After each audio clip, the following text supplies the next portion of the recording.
Be'ezrat Hashem, dans ce cours, on va essayer d'éclairer ceux qui désirent le savoir de manière claire et sans ambiguïté. Qu'est-ce qu'est réellement le Yom Ha'atzmaut, avec bien sûr les textes de la Torah, avec des preuves que pourra enlever ce nuage qui laisse beaucoup de doutes, où beaucoup de gens pratiquants ne savent pas comment aborder ce sujet. D'abord, ce qu'il faut bien être convaincu et savoir, que nous vivons dans un cycle de 6000 ans. Je ne parle pas de l'existence du globe terrestre, je parle de la vie telle qu'elle a commencé sur le globe terrestre avec Adam Arishon, dans ce qu'on pourrait appeler cette Shemitah, ce cycle-là.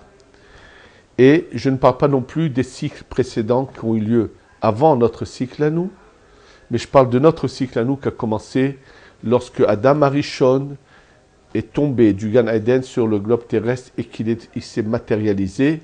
Cela s'est passé le vendredi de la création, et c'est pour ça que le calendrier commence au vendredi de la création, puisque le temps n'est pas le même lorsque Adam Arishon est au Gan Eden, et je pense que je l'ai dans combien de fois dit dans les cours précédents. C'est un sujet qui a souvent été expliqué et développé.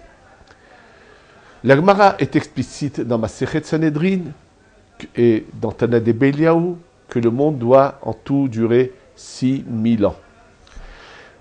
Ensuite, ce qui doit se passer, on va l'expliquer. C'est marqué que 1000 ans, le globe terrestre s'arrête de fonctionner. Il existe, mais il ne fonctionne pas de la même manière.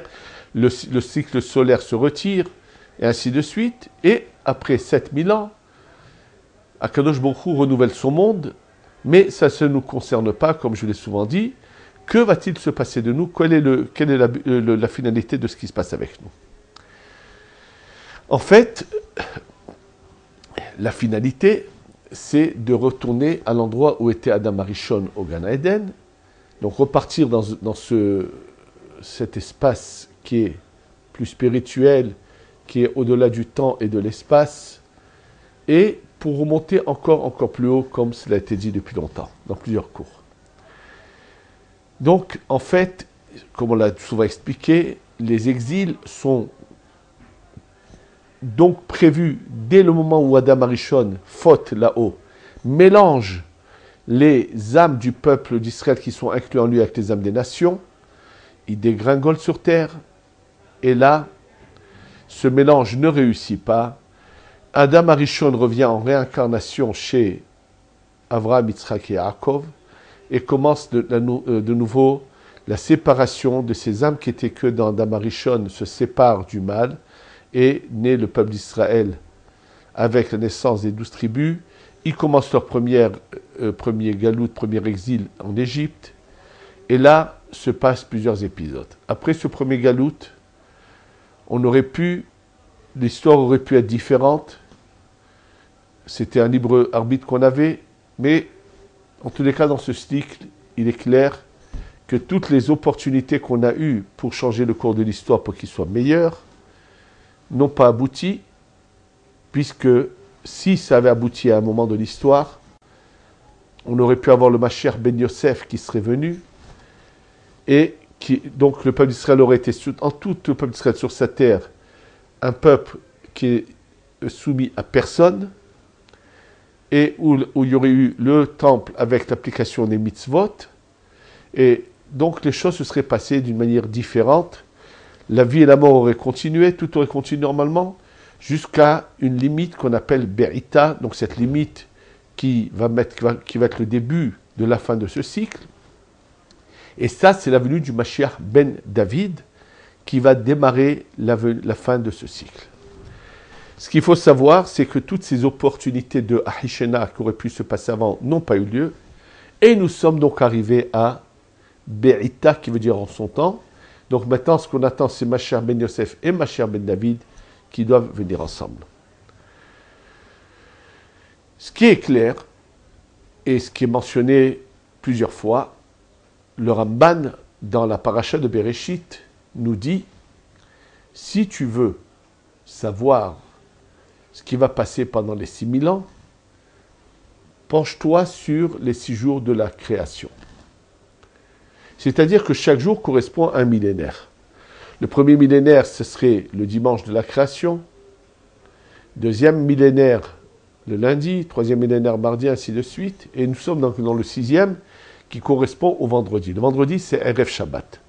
Or, le Erev Shabbat, il est marqué Vayerev Vayi Boker Yom Hashishi.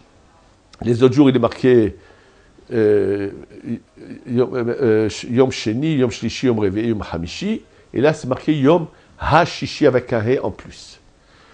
La Kabbalah nous révèle que pourquoi il est marqué ce terme de Yom Hashishi, pour nous dire que la lumière du Shabbat va commencer à se révéler à partir de la 5e heure. C'est-à-dire, le vendredi, ce qui est très important, c'est d'aller au mikvé pour retirer les vêtements de la semaine de l'âme et revêtir les vêtements de Shabbat sur notre âme, par le mikvé dans lequel nous allons nous tremper le vendredi.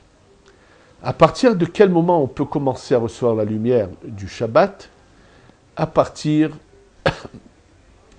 de la 5e heure. Par rapport à cela, le Gaon de Vilna avait fait un conte et qui a été également fait par Rabbi Yitzhak Elfiyeh.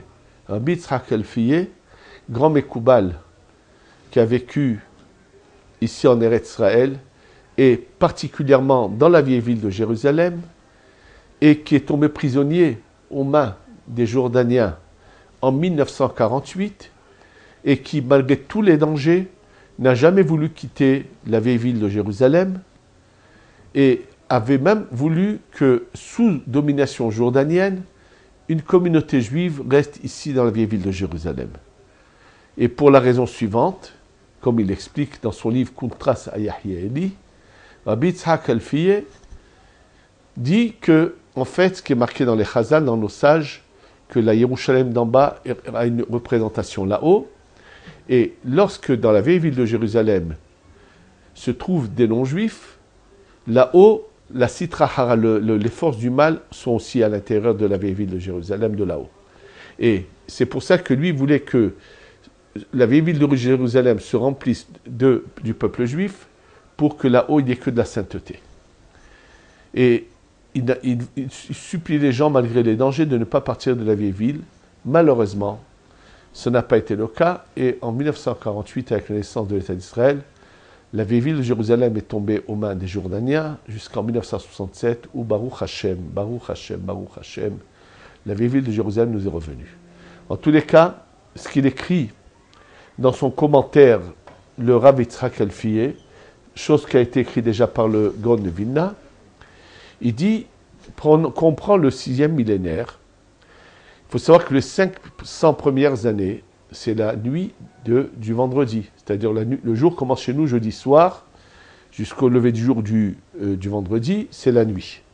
Et il y a le jour. Les 500 premières années du 6e millénaire, c'est la nuit du vendredi, et les 500 années suivantes, c'est le jour du vendredi. Maintenant, le jour du vendredi, qu'on le partage en deux, donc 5750, c'est Hatzot, c'est le milieu du jour du vendredi. À partir de quel moment commence la lumière du Shabbat à venir le vendredi? 1 heure avant Hatzot, la 5e heure. Et comme je vous l'ai dit, c'est mentionné que c'est pour ça que c'est marqué Yom HaShishi, et qu'à partir de la 5e heure, on peut aller déjà au mikvé pour recevoir la lumière du Shabbat. Si on calcule cela, la 5e heure commence en 5708, c'est-à-dire en 1948. Et donc, eux prévoient qu'en 5708, il va se passer quelque chose. Et effectivement, en 5708, s'est passé l'événement de la création de l'État d'Israël, le 5 Iyar 5708. Pour comprendre quel rapport avec la Gdusha du Shabbat, ce qu'il faut savoir, c'est qu'il y a deux sphirotes qu'on appelle la Tiferet et la Malchut. Ce sont les deux dernières sphirotes du monde de la Hatzilut qui, lorsque le temple existait, étaient représentés par les chérubins qui étaient dans le temple. Or, nous savons que les chérubins étaient des fois dos à dos et des fois face à face. À chaque fois que le peuple d'Israël est en exil, la lumière des chérubins dans le monde de la Hatzilut, la Tiferet et la Malchut, sont dos à dos, sauf à certains moments de prière, mais d'une manière générale, sont dos à dos. Et à chaque fois que l'exil doit se finir et qu'il faut revenir en Eretz Israël, comme le cas par exemple de l'exil de Babylonie, où finalement, à l'époque de Mordechai et de Esther, le peuple d'Israël va revenir en Eretz Israël, nous enseigne le Harizal que cette manière de se séparer du dos à dos pour venir face à face s'appelle, dans les termes de la Kabbalah, la Nessira. C'est un moment très, très dangereux à vivre. Il y a un très grand danger, c'est-à-dire que ce qui doit se passer est très dangereux. Et d'ailleurs, c'est pour ça que la Kabbalah explique pourquoi, juste à ce moment-là, il y a le décret de Haman qui veut exterminer tout le peuple d'Israël avec Ahashverosh. Si ça correspond à une faute bien antérieure qui s'est passée bien avant, pourquoi il a fallu tout ce temps? C'est comme l'explique la Kabbalah, c'est comme si on est juste à la veille du retour du peuple d'Israël de Babylonie vers Eretz Israël. Donc, cet moment de la Nessira est un moment crucial et dangereux à passer. Et là, il se passe un miracle. Mordechai est présent et donc empêche ce mauvais décret de se réaliser de Haman. Baruch Hashem. Bien sûr, Haman est un descendant de Amalek. Mais les Mekoubalim nous disent attention, quand devra se passer cet événement qui correspond aux 6000 ans de la création, donc la Tiferet ou la Malchut des 6000 ans de création qui va devoir se séparer pour un retour définitif vers Israël, il va y avoir un moment très très dangereux et une période qui ne va pas être évidente à passer. Malheureusement, on n'a pas eu un Mordechai pour nous sauver. On a mal passé ce moment-là, puisque, comme je l'ai lu dans un livre que je viens d'avoir, de quelqu'un qui avait entendu déjà avant la guerre, d'un grand Mekoubal d'Europe, qui leur avait dit qu'il allait avoir cet événement de 6 millions d'êtres juifs partir, et qui dit que Hitler, sa valeur numérique, c'est Yad Amalek. La main de Amalek, c'est la même valeur que Hitler. Donc la main de Amalek, malheureusement, a eu le dessus. Et c'est pas par hasard qu'il y a le chiffre 6 millions, puisque c'est par rapport à ce retour du dos à dos, à face de 6000 ans, et se passe cet événement. Donc ce dos à dos, la Nessira, cette séparation du dos à dos, va se passer d'une manière terrible. Mais après ce dos à dos, que se passe-t-il? Il y a ce qu'on appelle Panim el Panim, qu'ils reviennent, les chérubins face à face, la Tiferet et la Malchut, et là il faut la construction de la Malchut pour qu'elle soit égale à la Tiferet et l'union qui doit avoir lieu avec la venue du Beth Amikdash. Et c'est pour ça que peu de temps après cette Shoah, cet holocauste terrible, commence le retour vers Israël et a lieu la naissance de l'État d'Israël. Pour bien comprendre ce qui se passe, je voudrais juste vous rappeler ce qui est marqué dans le Shulchan Aruch. Le Mechaber, l'auteur du Shulchan Aruch, dans les halachot de Rosh Chodesh, ramène ce que Rashi a écrit dans le Mahzor Vitri. Rashi, dans le Mahzor Vitri, nous dit que par rapport à Pessah, on peut voir toutes les fêtes de l'année. De quelle manière? Sachez que les lettres de l'alphabet ont différentes manières de s'interchanger et de s'unir. Et une des manières les plus connues, les plus répandues, qui est mentionnée dans le Talmud et dans les commentaires, c'est de prendre la première lettre avec la dernière, c'est-à-dire le Aleph et le Tav. Ensuite, le Bet et le Shin, c'est-à-dire la première et la dernière, la deuxième et l'avant-dernière, la troisième avec l'avant-dernière. Donc c'est Aleph, Tav, Bet, Shin, Gimel, Resh, Dalet, Kouf, He, Tzadi, Vav, Pe, Zayin, Ayin. Je répète, Aleph, Tav, Bet, Shin, Gimel, Resh, Dalet, Kouf, He, Tzadi, Vav, Pe, Zayin, Ayin. Et là, il nous dit quelque chose d'intéressant, que par rapport à Pessah, on peut voir toutes les fêtes de l'année, tous les événements de l'année. Pas toutes les fêtes, tous les événements. Aleph veut faire allusion au premier jour de Pessah. Quel jour dans la semaine est tombé le premier jour de Pessah? Par exemple, cette année, ça va être tout simple à voir. Cette année, le premier jour de Pessah est tombé un Shabbat. Alors toujours, le jour dans la semaine où tombe le premier jour de Pessah, à son encontre va avoir lieu Tisha B'Av, qui commence par un Tav.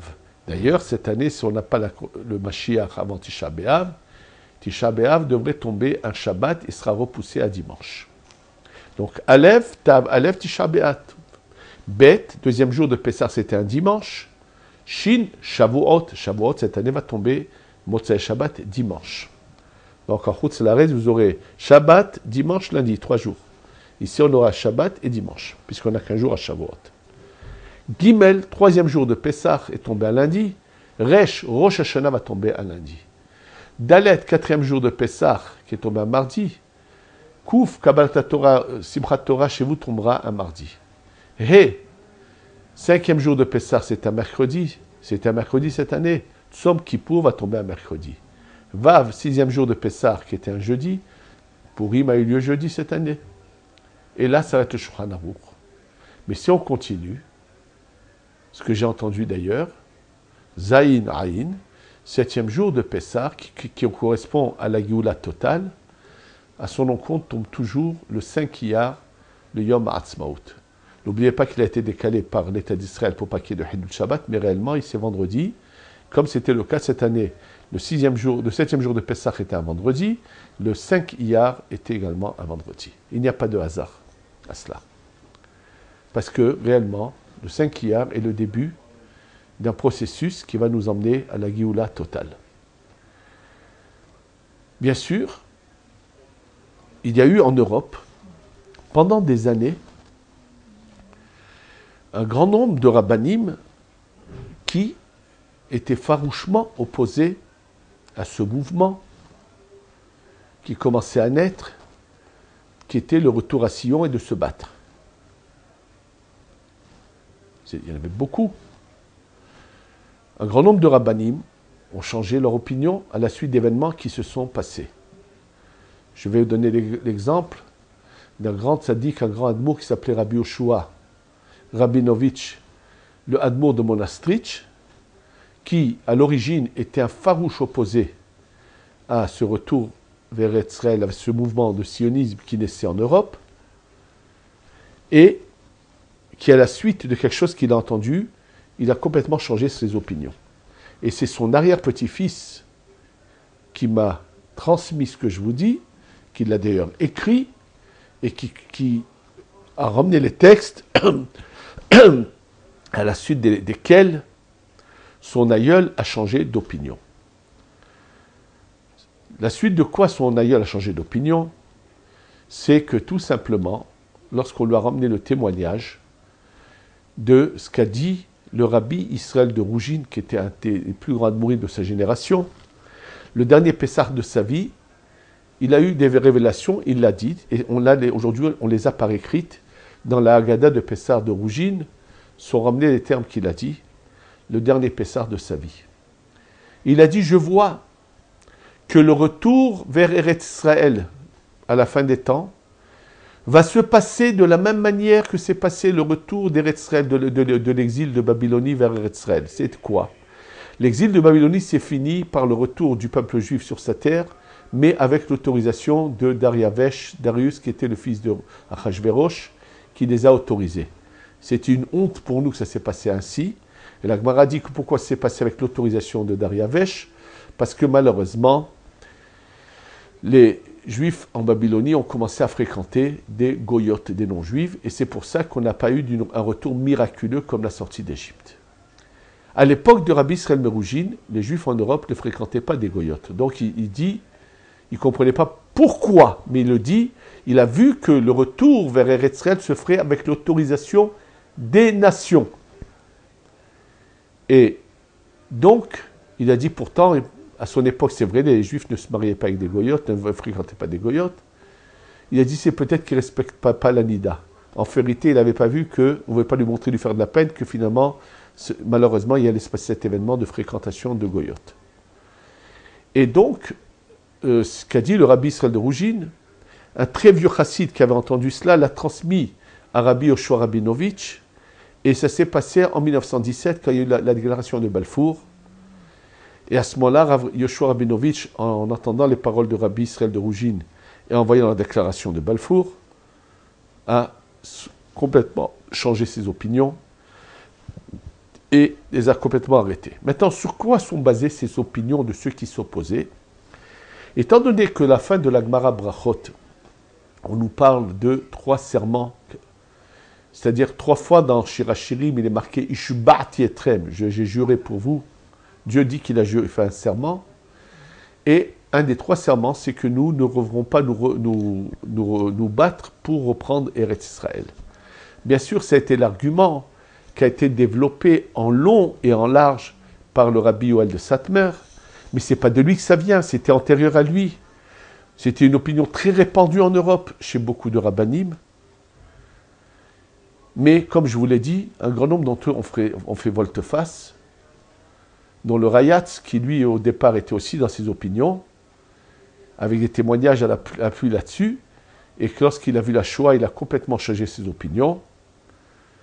Et d'ailleurs, on le sait, puisque son gendre a allé dans la voie de son beau-père de la fin de sa vie, et j'ai vu plusieurs lettres qu'il avait écrites, entre autres au Rav Bochko. On voit clairement que ses opinions étaient bien à l'opposé de celles de Satmer.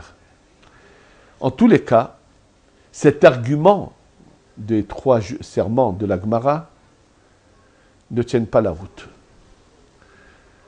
Le Harizal vient et nous dit, attention, ces serments ont été faits pour le 5e millénaire. Un jour de Dieu, c'est 1000 ans. Étant donné que Akadosh Baruch Hu, c'est comme, je vais donner un exemple pour bien comprendre la chose. Un père qui s'énerve contre son fils qui a fait quelque chose de terrible.